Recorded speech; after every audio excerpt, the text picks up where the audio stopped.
Routine గా జరిగేదాన్ని ఒక భారీ వ్యవహారం లాగా చూపించి బిల్డప్ ఇచ్చేసేసి మనకు కాకపోతే దుర్మార్గంగా ప్రచారం చేయడం, మనకి అవసరమైతే కరెక్ట్ అని చెప్పడం అనేటటువంటి ఒక విచిత్ర జబ్బు ఆంధ్ర మీడియాకు పట్టింది.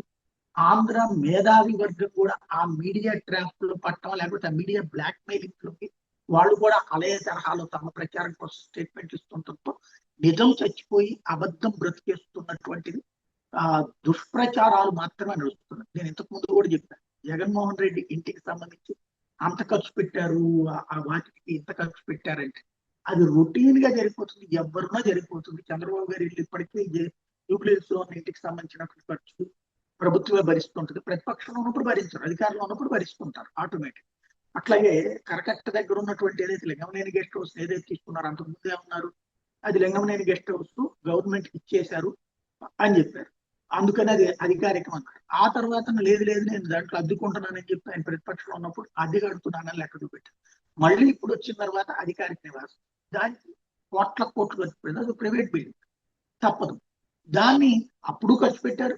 అప్పట్లో సెల్ టవర్ రోడ్డుకి దీన్ని అనుసంధానం చేస్తూ రోడ్డు ఇవన్నీ వేశారు కదా, ఇది కట్టకి ఇంట్లోకి రోడ్డు లాంటిది కూడా. అది వాస్తవంగా అయితే కనుక కరకట్ట వెనకాల ఆ కన్స్ట్రక్షన్సే నేరం. ఎందుకని ఇప్పుడు కూలుస్తారు లెక్క ప్రకారం అయితే కనుక. ఇప్పుడు హైడ్రా లాంటి వాటిని అక్కడేమో హైదరాబాద్ లో సమర్థిస్తున్నారు, ఇక్కడేమో ఇలా ఉంది. సరే, ఎవరి వాదన వాళ్ళది, వదిలేద్దాం. మన రాష్ట్రంలో విచిత్రం ఏంటంటే నిజం మాట్లాడితే శాపం అవుతుంది, అబద్ధం మాట్లాడితే అందంగాను అద్భుతంగాను ఉంటుంది. కాబట్టి అది వదిలేస్తే ఇప్పుడు సాక్షి ఒక ప్రొజెక్ట్ చేసుకొచ్చింది. బాబు కరకట్ట ప్యాలెస్ రోడ్డుకి భారీ హంగులు, 5 రోజుల్లో టెండర్ ప్రక్రియ ముగించాలని నిర్ణయం. 2016లోనే కరకట్ట రోడ్డు రోడ్డు మీద విద్యుత్ దీపాల స్తంభాలు, అత్యాధునిక లైటింగ్ ఏర్పాటు బాగున్నప్పుడు తొలగించి కొత్తగా ఏర్పాటు సర్కారు. అధిక వడ్డీలకు అప్పులు తెచ్చి నిధులు దుబారా చేస్తున్నపై సర్వత్ర విమర్శలు. ఇప్పటికే కరకట్ట ప్యాలెస్ మరమ్మతులకు 4 కోట్లకు పైగా వేయి చంద్రబాబు ప్రత్యేక హెలికాప్టర్ విమానాలకి ఆర్థిక సంవత్సరాలు ఇప్పటి వరకు 40.96 కోట్లు. ఓవరాల్ గా కళాత్మక విద్యుత్ దీప స్తంభాల ఏర్పాటుకి 5.5 కోట్ల రూపాయలకి వెచ్చిస్తున్నారు.